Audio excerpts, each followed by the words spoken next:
Okay, so basically in this video, we're going to talk about the SPSS methods for the test about means. We'll be talking about two tests. One is t-test for one population mean, and the other test is t-test for two independent sample means. Let us start with the first one, t-test for one mean. So guys, if you want to do t-test for one mean in SPSS, what you need to do is we gotta go like choose the variable on your testing and do like analyze, compare means, one sample t-test. So choose the variable and enter the hypothesized value in the test value box and choose OK. We're going to do this in based on one example here. So the example we're going to look at is is trying to test is the mean body temperature really 98.6 degrees Fahrenheit. And we're going to look at one data set which is called the body temperatures from the textbook, which includes measured body temperatures with these statistics for past 12 a.m. like on day 2. So on day 2 in the very beginning of day 2. Use a 0.05 significance level to test the common belief that the population mean body temperature is 98.6 degrees Fahrenheit. And in order for us to do this hypothesis testing, we still need to set up the hypothesis. So first of all, let's see the hypothesis. What we're testing is we're testing the claim. So test a common belief that the population mean is 98.6 degrees Fahrenheit. So if we look at this statement, it turns out to mu equals 98.6. And basically, in this question, it doesn't specify whether we're testing mean is less than or greater than. So alternative would just be mu is not 98.6. Okay, let's see how do we carry this out in SPSS. And remember, we'll be following these steps. So go analyze, compare means, one sample t-test. So if we switch to SPSS, we see this data set from the textbook, and we have several columns about the body temperature, day 1 at 8 a.m., day 1 at noon, in the early morning, 12 a.m., day 2 at 8 a.m., and day 2 at in the early morning, 12 a.m. And the question here we're testing is about day 2. So we should be focusing on this column. Let's go analyze. We'll compare this mean with 98.6. So go compare means. And this is only about one sample, so one sample t-test. Okay, so we're going to move the corresponding variable, which is day to 12 a.m. to the test variables here. Okay, I've left some trace there. So we also need to put the hypothesis value into here. So if you remember, what we're testing here is we're testing whether the population mean is 98.6 degrees Fahrenheit. Okay, so the 98.6 is going to be the hypothesized value. We'll be entering that value in this box, 98.6, and hit OK. And we will be seeing some output, okay, in the SPSS. Okay, in the SPSS, you should be seeing this t-test coming up, followed by these two boxes. The first box gives you the sample statistics. It tells you there's 106 data values, the body temperature being recorded, with the mean is 98.2, standard deviation is 0.62. Second box talks about the one sample test, some of the information we need to know, including the test value. Hypothesized value is 98.6. And then with T and significance level, those kind of things. Okay. And when you are like answering questions in your homework or in the future integrative assignments, I will be asking you guys to copy and paste these two boxes. So we can do just control and a control, and right click, you do copy as. Okay. So copy as. Okay. If you do one. So copy as the image and then paste into your Word documents. Okay, so copy as image and paste. Let's go back to our PowerPoint. So let's see. In our solution, we'll be first of all starting with the hypothesis, right? This is the step 1 hypothesis. Mu equals 98.6 and mu is not equals 98.6. This is a two-tailed test because of the not equal sign. Okay. And this is the table 1 and this is table 2. In the table 2, you'll be paying attention to see if the test value is indeed 98.6 as appears in the hypothesis, 98.6. Right? And in this table, in the second table, it tells you the T and this SIG, significance. So basically, the T is for the test statistic. So we say test statistic, T equals negative 6.611. And then over here, this value you see is actually for the p-value. So p-value is 0.000. And because this amount that shows is for two-tailed test, and our test is indeed two-tailed test, so we'll just be writing down the 0.000. The rejection rule says we'll be rejecting null hypothesis if p-value is less than alpha, which is 0.05. Our p-value is very small, so we'll be rejecting null. And we say there is sufficient evidence to conclude that the population mean body temperature is not 98.6 degrees Fahrenheit. Okay, so that's how we do this by using SPSS. I want to emphasize two things you got to pay attention. First of all, test value needs to be consistent with the hypothesized value. Secondly, just this is the T, test statistic, and SIG is for p-value. By default, that's for two-tailed test. Okay. So please be careful of this two-tailed test. Now, question. Let's revisit the same problem. What if we want to change the problem a little bit? Okay, we want to test to believe that the population mean is less than 98.6 degrees Fahrenheit. How is that going to change our question here? So that's going to change the alternative. Mu will be less than 98.6. And this will be one-tailed test. And everything will be same. You do exactly the same thing as you do in SPSS. These two tables are exactly the same as what we had before for two-tailed test. Same T, right? Same T value and same SIG. But this p-value here is for two-tailed test. Our question is only one-tailed test.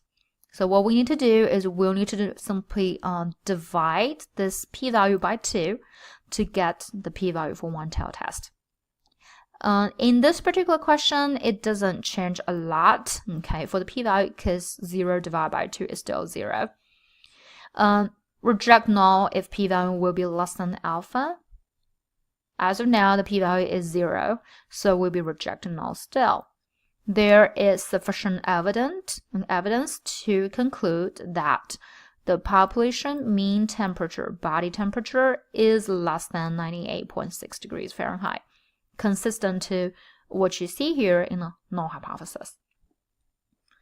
Okay, so that's what we do in one sample test. And again, the steps are analyze, compare means, and one sample t-test. Suppose you're comparing the mean with a constant number. Okay, secondly, let's move on to two sample t-test in SPSS that has been covered in our course in this week. So if we want to conduct a two sample t-test, we need to carry out these steps. So analyze, compare means. These two are the same. And next we'll be doing independent samples t-test. And we need to move the numerical variable to the test variable box and move the other variable, which we'll be talking about the treatment, to the actual grouping variable box. And we need to click on, certainly we want to define the groups, the group 1 and group 2, and enter the values of the grouping variable. I'll show you how we do this in SPSS with the following example. So let's test, well, the example is at 0.05 level of significance, let's test the claim that mean attention span for teenage males and females are different. Okay, so mean attention span for teenage males and females are different. So you've got two groups. One is teenage males as group 1, teenage males, and then teenage females as like another group. So first of all, let's put them into different groups. Let the males group be the group 1 and teenage females to be group 2. Then the hypothesis would be teenage males and females are different in terms of their like average attention span. So mu1 would be different from mu2. The null hypothesis will just be mu1 equals mu2. This is a two-tailed test.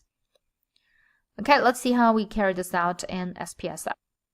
So we are now at the data set of this attention span with the gender as the first column. Gender has 1 and 2 as two values, and this is corresponding attention span.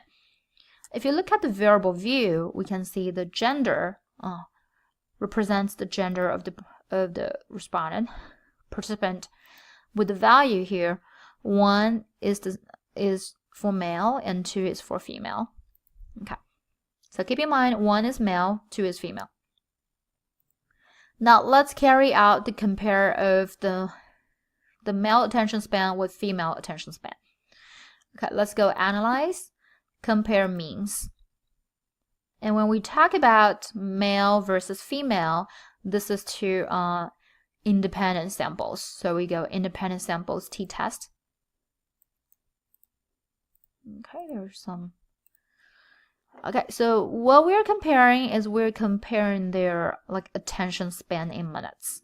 So let's move attention span in minutes as the test variable. However, we are trying to group the variable attention span based on whether it's male or female. Therefore, we should move the gender of the participant into the grouping variable. Okay, and then we need to define the groups. You should have all simple blank in these groups. These groups should match what shows up in our hypothesis. So let's take a look at our hypothesis. Hypothesis is mu1 equals mu2 and mu1 is not equal to mu2. The first group, mu1, is for males. Second group is for females. Okay. So remember, in your like attention span, the group 1 is for male. Male has the value of 1 in terms of gender. So 1 indicating for male, 2 for female, and continue. Okay, hit OK. Hit OK, and you will be getting an output. So in the output window, you would be having these two tables coming up. First one is the sample statistics. It tells you the male attention span on average is 6.2955. Female attention span on average is 9.0278. And the second table talks about the independent sample test. Okay, we'll be looking at the Levene's test for equality of variances. So copy and paste these two tables onto your homework assignments sheet or the integrative assignments report. So after you have copied and pasted, you should be able to see these two tables on your assignments, okay, in your sheets. Now let's look at these two in detail, especially the second one. The first one, we've talked about it. It's the sample statistic. The second table is actually what matters most for this t-test. In this t-test, we'll be focusing on the first half for the test statistic. Okay, we will be looking at the case, the equal variances not assumed, which means not pooled. And this is the test statistic. And this SIG represents the p-value. P-value by default is for two-tailed test. So we'll be using this 0.02 in this question, p-value for a two-tailed test. And be sure to use equal variances not assumed. Okay, let's go ahead and answer our problem here. So we would begin with the hypothesis listed, and let's figure out the test statistic. Okay, so coming to the actual solution part, the write-up part, we would begin with the null hypothesis and alternative hypothesis as we mentioned. Test statistic will be this t, which is negative 2.429, and be careful, we always do like equivariance is not assumed, so negative 2.429. P-value, because this is a two-tailed test, we'll be picking 0.02. And we said we would reject null if p-value is less than 0.05 as the significance level. Therefore, we would reject null hypothesis. And there is sufficient evidence to conclude that the meaning of alternative, that the mean attention spans for teenage males and females, they do differ. They are different. Next, let's switch our attention to the effect size, as we mentioned. So the effect size D would be a ratio. On the top would be the absolute value of the difference of the two means, 6.2955 minus 9.0278. To the bottom, it will be the standard deviation of the larger one. So larger standard deviation, 3.6804, which would be 0.7424. So that means this is a large effect. Okay. All right, next, let's just say, what if we instead wanted to test whether the teenage males have shorter mean attention span than teenage females? This time, remember, male is in the first group and female is in the second group. So we have mu1 is less than mu2. This is one-tailed test. That's going to be the alternative that has been changed. The test statistic is going to be exactly the same t-test, okay? So you would still come up with negative 2.429, negative 2.429. P-value, however, will be only one-tailed. So instead of this 0.02 for a two-tailed test, we should chop the p-value into half. So p-value will be 0.02 and just divide by 2 in order to get this one-tailed test. So that's going to be even smaller p-value, which is 0.01. The rejection rule says we'll be rejecting null hypothesis if p-value is less than 0.05. Therefore, we will still be rejecting null, accepting alternative. There is sufficient evidence to conclude that the mean attention spans for teenage males, mu1, is shorter than for teenage females. So mu1 is less than mu2. The effect size is not affected being one-tailed because we'll be doing exactly the same formula. Okay, so that's what we do for comparing two means. Just quick recap, what we did here is you go analyze and compare means, independent samples. And we moved the actual variable we're testing, which is attention span, in test variable, and they are grouped based on different genders. So move gender into here.